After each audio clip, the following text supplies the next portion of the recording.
Assalomu alaykum. Hazrat Alisher Navoiyning tilga ixtiyorsiz, elga e'tiborsiz degan hikmatli so'zlarini takrorlab, vatanga, ona tilimizga bo'lgan mehrni, hurmat tuyg'usini his etish mumkin. Bu yil o'zbek tiliga davlat tili maqomi berilganiga 30 yil to'ldi.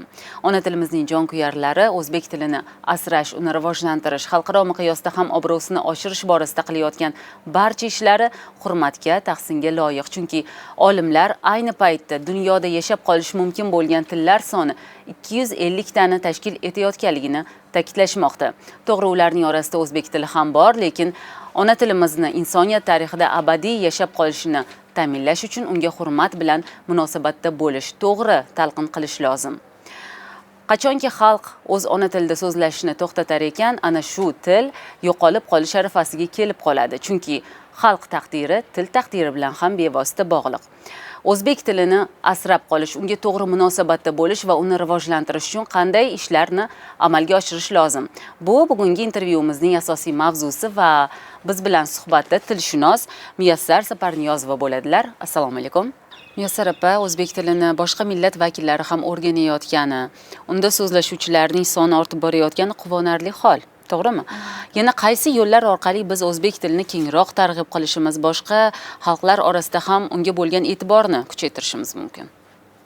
Til auditoriyasi degan narsa bor. Masalan, til u mana har qancha rivojlangan bo'lsin, yozma va og'zaki nutq me'yorlari ishlab chiqilgan bo'lsin, uni foydalanuvchilar ko'lami, uni foydalanish auditoriyasi rivojlanmas ekan, mana shu me'yorlar ishlab chiqilmas ekan, tilning kelajagiga xavf bo'laveradi baribir. Mana bu nimalarda ko'rinadi? Mana internet tarmog'iga agar o'sha qidiruv tizimiga so'zimizni, o'zbek tilidagi so'z yoki iboralarni birontasini kiritib, o'sha biron ma'nosi zarur bo'lib qolsa, qidirib ko'rsangiz, u haqdagi fayl ma'lumotlar chiqib keladi. U haqda, demak, qidiruv tizimimizda o'zbek tili kontenti yo'q. Yoki bo'lmasam O'zbekiston deganda sayyohlarimiz Samarqand, Buxoro, Xiva darrov ko'zini oldiga kelishadi assotsiatsiya ravishda va O'zbekiston deyishi bilan shu shaharlar haqida ma'lumot izlashni boshlashadi. Lekin mana hozir agar so'zim yolg'on bo'lsa, telefoningizda kirib shu masalani tekshirib ko'rishingiz mumkin. Bu shaharlarning nomi haqida bironta o'zbekcha qidiruv tizimida ma'lumotlar yo'q. Hozirgi zamonda mana shu internet bilan bog'liq ravishda, ya'ni til internet tiliga aylanmas ekan, bu uning rivojlanishi haqida gapirib bo'lmaydi. Shuning uchun mana juda bo'lmaganda mana shu yaqin davrlarning ichida o'zbek tilida yaratilgan mana lug'atlarimiz bor. Lug'atlarni, mobil ilovalarni yaratib, uni zudlik bilan mana shu internet qidiruv tizimlariga joylashimiz kerak. Va mana shu qidiruv tizimlarida o'zbek tilining so'z jilosi, so'z jozibadorligini o'sha demak qidiruv tizimlarida ham topish kerak. Chunki lug'atlar kishilarning qo'liga tezkorlik bilan yetib bormaydi. Masalan, deylik, mana shu kam sonda chop etilgan o'zbek tilining izoh lug'ati mana 80 mingdan ortiq so'zlarni qamrab olgan bo'lsa, demak uni varaqlash uchun qancha vaqt ketadi, u lug'atni topish uchun qancha vaqt ketadi. Hozir zamon tezkor, shiddatkor, ma'lumot tezlik bilan zarur bo'ladi. Demak, o'z-o'zidan, demak, tilni barcha imkoniyatlarni mana shu internet tarmog'ida joylashtirmasak, demak, bu bo'yicha xavf har doim ortib boraveradi. Yana bitta narsa, mana o'zbek tilini o'rganuvchilar auditoriyasi juda ham ko'payib, kengayib bormoqda. Chunki O'zbekiston jahonga yuz tutmoqda. Hozir mana bitta bizni mana shu Alisher Navoiy nomidagi Toshkent davlat o'zbek tili va adabiyoti universitetining bir qator Yevropadagi, Osiyodagi davlatlarda, Rossiyada, mana hatto Xitoyda, Turkiyada, Qozog'istonda Alisher Navoiy nomidagi til markazlari bor. Demak, bu yerda o'sha o'zbek tilini, o'zbek adabiyotini o'rganuvchilar, talabalar, ilmiy tadqiqotchilar bor. Turli millat vakillari ham bu yerda o'sha o'zbek tilini o'rganishga ehtiyoji bor. Yoki bo'lmasam, xorijda yashayotgan vatandoshlarimizning ham o'sha o'zini millatiga, tiliga, mehr muhabbatining ramzi sifatida farzandlariga, nevaralariga o'zbek tilini, o'zbek adabiyotini o'rgatishni istashadi.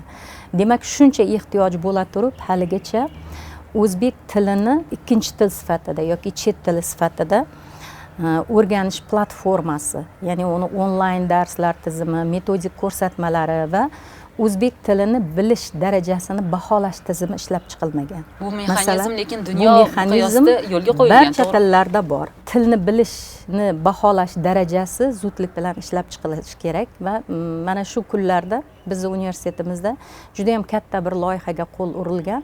Demak, Sefir, IELTS ga o'xshagan mana shu o'zbek tilini endi milliy baholash tizimini yaratish. Demak, uni mana shu sertifikatsiyalash bo'yicha ishlar olib borilmoqda. Ya'ni bu mexanizm ishga tushiriladigan bo'lsa, o'sha boshqa millat vakillarini o'zbek tilini qay darajada aniqlash mexanizmi yo'lga qo'yiladi va biz ularning o'sha darajasini aniqlay olishimiz mumkin. Bu nima uchun kerak? O'zbekiston ko'p millatli davlat. 130 dan ortiq millat va elatlar yashaydi. Demak, ularga o'sha o'zbek tilini bilish talab qilingani holda ular o'zlarining tilida ta'lim olish, ish yuritish huquqlariga ega. Lekin o'sha o'zbek tilida, davlat tilida ish yuritish lozimligi qayd qilib o'tilgan. Demak, endi bundan keyin mana shu davlat korxonalarida, davlat tashkilotlarida ish yurituvchi o'zga millat vakillari ham o'sha tilimizga hurmat nuqtai nazaridan bu sertifikatni olishi zarur bo'ladi va ularga ish jarayonida bu zarur bo'ladi va ayni paytda tilimizning maqomi ham qat'iylanadi, muayyanlashtiriladi. Nima uchun o'sha tashkilotga qabul qilinayotganda yangi xodimning ona tilimizni bilish darajasi aniqlanmaydi, uni o'zbek tilini bilish yoki bilmasligi nima uchun e'tiborga olinmaydi? Qandaydir qat'iy talablar qo'yilmaydi yangi xodimga nisbatan? Mana shu mexanizmning o'zi yo'qda bizda ham huquqiy, ham metodik asoslari ishlab chiqilishi kerak. Mana shu biz aytayotgan yuqoridagi loyihada o'zbek tilini o'sha ikkinchi til yoki chet til sifatida baholash tizimi platformasi agar yaratilsa, demak bunda mana shu til o'rganuvchilar uchun mustaqil ravishda o'rganish uchun yoki internet tarmog'i orqali o'rganishi uchun ham shart-sharoit yaratiladi. Chunki biz hozir u talabni qo'yish uchun shart-sharoitning o'zini yaratgan emasmiz hali. Demak, biz mana siz ingliz tilini yoki biror tillarni o'rganish uchun, rus tilini o'rganish uchun ijtimoiy tarmoqlarga yoki internet tizimiga kirsangiz, yuzlab dasturlar chiqib keladi til o'rganish bo'yicha. Bizda metodik ko'rsatmalarimiz barmoq bilan sanarli. Onlayn darslar, masofaviy dasturlar haqida gap ham yo'q hali. Birinchi biz o'zimiz o'sha baholash tizimimizni hali joriy qilgan emasmiz va bunaqa platforma yo'q bizda. Shuning uchun mana shu universitetda juda katta jamoa, universitetimiz rektori Shuhrat Samariddinov Sirojiddinov boshchiligida bu ishga qo'l urganlar va juda katta komanda mana shu milliy tizimni, o'zbek tilini baholashning milliy tizimi ustida demak ish olib borilmoqda va buning huquqiy asoslari ham yaratiladi. Muyassar opa, mana shu mexanizm yaqin necha yil ichida ishga tushiriladi? Innovatsiyani rivojlantirish vazirligi tomonidan ham ushbu loyiha e'lon qilingan va ushbu loyiha muddati agar 3 yilga mo'ljallanganini nazarda tutsak, yaqin 3-4 yillarning ichida yoki balki 2-3 yilning ichida bu mexanizm ishga tushishi mumkin. Shunday mashhur ibora bor. Nima uchun yo'l qoidasini buzganga militsiya hushtak chaladi-yu, til qoidasini buzganga hech kim hushtak chalmaydi? Yaqinda bitta loyihaga qo'l urdik. Mana shu o'zbekcha nomlash loyihasi. O'zbekcha nom yaratish muammosi. Demak, mana shu loyiha doirasida biz Shayxontohur tumanidagi 7000 ta ishlab chiqarish obyektining ro'yxatini oldik.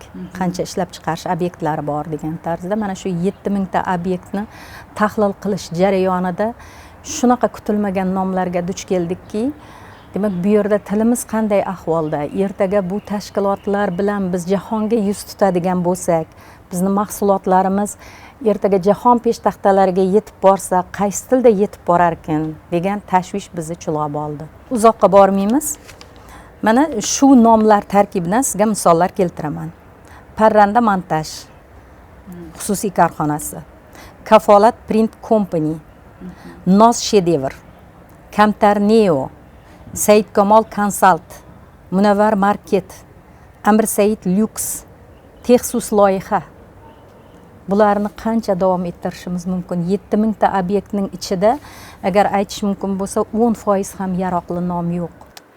o'zbek tiliga bo'lgan e'tibor shu darajada sustki, hattoki arzimagan nomda ham o'zbek tilidagi so'zlarni umuman uchratmaysiz. Buni faqat firma nomlarida, to'g'risi, mahsulotlar nomlarida ham men umuman o'zbek tilidagi mahsulotlarni umuman ko'rmaganman.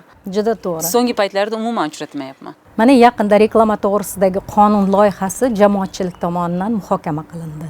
Biz ham xuddi ko'pchilik tilshunoslar, tilga befarq bo'lmaganlar qatori o'zimizning fikrlarimizni aytdik va reklama to'g'risidagi qonun qabul qilindi. Mana shu reklama to'g'risidagi qonunda reklama davlat tilida bo'lishi kerak degan o'ringa juda ko'pchilik tilshunoslar qat'iy turishdi va bu belgilandi reklama to'g'risidagi qonunda va shu bilan birgalikda ishlab chiqarish subyektini xohishiga ko'ra o'zga tillarda ham berilishi mumkin degan o'rin qayd etildi. Lekin reklamalar mana davlat tilida berilyapti. Agar mana Oynai jahon qarshisida biror soat, yarim soat o'tirib reklamalarni kuzatadigan bo'lsangiz, aksariyat reklamalarimiz o'zbek tilida berilyapti. Lekin uning til madaniyati qay darajada? Va ikkinchi masala, mana shu mahsulotlar nomlari qay darajada? Biz bu yerda til ta'limini rivojlantirish uchun qancha metodikalar yarataylik, darsliklarni takomillashtiraylik, lekin u bir soatlik dars hech narsa bermaydi. Amaliy tajriba, hayot, bizni atrof muhitimiz juda katta ta'sir ko'rsatadi. Tanganing ikkinchi tomoni haqida gapiradigan bo'lsak, bu yerda ma'lum darajada bizning ham tilshunoslarning ham aybi bor deb aytishimiz mumkin. Chunki mana shu ishlab chiqaruvchi subyekti yoki tadbirkor, masalan, bugun men bitta mahsulot ishlab chiqarmoqchiman yoki bo'lmasam firma ochmoqchiman yoki biror bir tadbirkorlik sohasini yo'lga qo'ymoqchiman. Demak, birinchi nom yaratishdan boshlayman faoliyatimni. To'g'rimi? Demak, mana shu nom yaratish jarayoni juda ham murakkab ijodiy jarayon. Chunki mana shu muvaffaqiyatli tanlangan nom uning mana shu mahsulotning bozordagi muqim o'rnini, uning muvaffaqiyatini ta'minlaydi. Chunki mana shu nom birinchidan mana shu milliy mentalitetga mos bo'lish kerak, jarangdor bo'lish kerak, ijobiy emotsiyalarni uyg'otish kerak kishida. Demak, mana shunaqa nom yaratish metodikasi ishlab chiqilmagan bizda. O'zbekcha nomlash metodikasi. Bu marketologiyada naming texnologiyasi deyiladi. Universitetimizga Innovatsion rivojlantirish vazirligi tomonidan demak loyiha ajratildi bunga, 3 yilga mo'ljallangan. Va biz mana shu muddat ichida mana shu o'zbekcha nomlash texnologiyasini, metodikasini ishlab chiqamiz. Ular bo'yicha uslubiy ko'rsatmalar chop qilamiz. Nomlar, o'zbekcha nomlar zaxirasini yaratamiz. Lug'ati chop qilinadi buning. Talabga qarab nom yaratish xizmati ham yo'lga qo'yiladi. Masalan, siz mana shu saytga murojaat qilishingiz mumkin va ushbu sayt o'sha administratorlari orqali, demak, sizga qanday nomlar ma'qul? Masalan, bunday bo'g'inli yoki men bunday mahsulot ishlab chiqaryapman, menga mana bunaqa jarangdor, mana bu tovushlar menga ma'qul emas tarzidagi hatto nomlarni ham buyurtma qilishi mumkin bo'ladi. Lekin asosiy maqsad o'sha o'zbek tilidagi so'zlardan foydalaniladi. O'zbek tili normalariga mos ravishda. Hozir biz juda ham keng bir jahon maydonida turibmiz. Jahon maydonida har qanday maydonga chiqqan odam, maydonga chiqqan millat, demak, u yoq bu yog'iga qaraydi, u yoq bu yog'ini o'zini to'g'irlab oladi va madaniyat bilan o'sha munosabatda bo'lishga harakat qiladi va o'zini madaniyatlilik darajasini juda yuqori ko'rsatkichda saqlashga harakat qiladi. Demak, shunday maydonda ekanmiz, biz o'sha atrofimizga qarashimiz kerak va o'sha hushtakni o'zimizga o'zimiz chalishimiz kerak. Muyassar opa, nima uchun parlament huzurida tilni nazorat qiluvchi komissiyalar faoliyati yo'lga qo'yilmagan? Avvallari bunday komissiyalar tuzilgan-ku. To'g'ri. Bunga ham ehtiyoj bor bugungi kunda. Mana o'tgan yili bizni universitetimizda xuddi mana shu davrda edi. Bitta konferensiya uyushtirildi respublika miqyosida va bu yerda mana shu til va imlo muammolari muhokama qilindi. Milliy tiklanish partiyasi, Qonunchilik palatasi, turli xil jamoat tashkilotlaridan, blogerlar ham hatto, til adabiyot o'qituvchilari, tilshunos olimlar, adabiyotshunoslar barchasi tashrif buyurishdida, bu yerda juda ham katta muhokama bo'ldi. Mana endi shunaqa qo'mita tuzish payti keldi. Mana shu tilni taraqqiyotini belgilovchi, mana shu so'zlarni, tilimizning normalarini tartibga solib turish bilan shug'ullanadigan bironta nazorat qo'mitasi kerak degan fikrni aytishdi va bu qo'llab-quvvatlandi jamoatchilik tomonidan. Endi yaqin yillarda balki bunday komissiyalar faoliyat ko'rsatar degan umiddamiz. Muyassar opa, yana bir og'riqli nuqtamiz bor, savodxonlik masalasi. Ya'ni o'sha lotin yozuviga asoslangan o'zbek tilidagi alifbo va kirill alifbosi. Bu boradagi xatoliklarni faqat ko'cha-ko'yda, hattoki oynai jahonda ham ko'zimiz tushishi mumkin. Bunday xatoliklarni kim nazorat qilyapti? Qanday ishlar amalga oshirilyapti? Mana kirill alifbosidagi asoslangan yozuvdagi imlo qoidalari bilan lotinniki birmuncha o'rinlarda mos kelmasligi o'rinlari bor. Lekin kirill alifbosidagi imlo qoidalariga asosan lotin yozuvida yozishadi yoki aksincha. Mana shunday holatlar mavjud. Demak, mana shu ikki yozuvlilik sharoiti qanchalik bizda iste'molda shunchalik davom etsa, savodxonlik masalasida og'riqli nuqtalar, yaralar yana ham chuqurlashib boraveradi deb o'ylayman.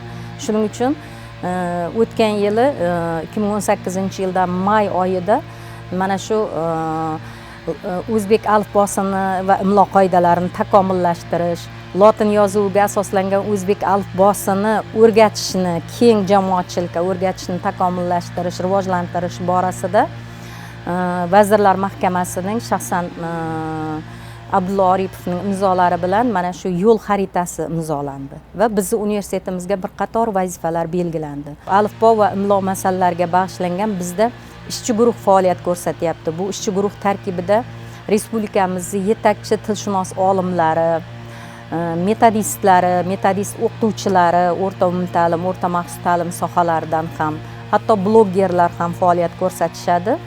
Va mana shu ijtimoiy tarmoqda maxsus guruh ham tashkil qilingan va bu yerda o'sha turli xil demak muloqot, fikrlar almashinuvlari bo'lyapti. Endi buni savodxonlik masalasini har kim mana yuqorida aytdik, kamida Navoiy bo'lish kerak. O'zida o'zi rivojlantirish kerak. Tilga, o'zini millatiga, milliy g'ururiga e'tiborli bo'lgan millat vakili demak o'zida buni rivojlantirish kerak. Har bir millatning dunyoda borligini ko'rsatadigan oynai hayoti bu til va adabiyotdir. Milliy tilni yo'qotmoq millatning ruhini yo'qotmoqdir degan edi atoqli adibimiz Abdulla Avloniy. Haqiqatan ham ona tilimizga bo'lgan hurmatimiz uni targ'ib qilishimizda ko'rinadi. Biz bilan bugun suhbatda filologiya fanlari nomzodi, dotsent, Shuhrat medali sohibasi, tilshunos olima Muyassar Saparniyozova bo'ldilar. Muyassar opa, intervyu uchun katta rahmat. Salomat bo'ling. Salomat bo'ling.